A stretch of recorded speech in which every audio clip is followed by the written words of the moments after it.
আসসালামু আলাইকুম রহমতুল্লাহি ওবারাকাতু। বন্ধুরা, আশা করি সবাই ভালো আছেন, সুস্থ আছেন। যে যেখান হতে আমাদেরকে দেখছেন সবাইকে জানাই হৃদয় অন্তঃস্থল থেকে শুভকামনা।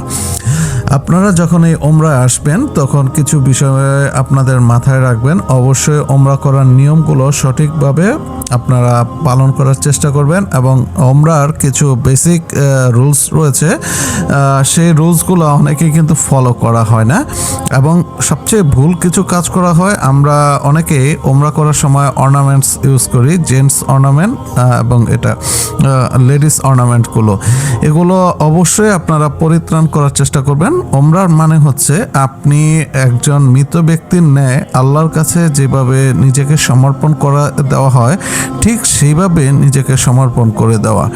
তো যখনই এই বিষয়গুলো আপনারা করবেন তখন অবশ্যই এই ওমরা করার সময় মাথায় রাখবেন যে আমি আল্লাহর কাছে নিজেকে সমর্পণ করে দিচ্ছি। তো নিজের নখ, তারপরে অপ্রয়োজনীয় পশমগুলো কেটে পরিষ্কার পরিচ্ছন্ন হয়ে আপনার অপ্রয়োজনীয় কাজগুলো থেকে বিরত থেকে আল্লাহর কাছে সাহায্য চাইবেন। ধন্যবাদ। আসসালামু আলাইকুম।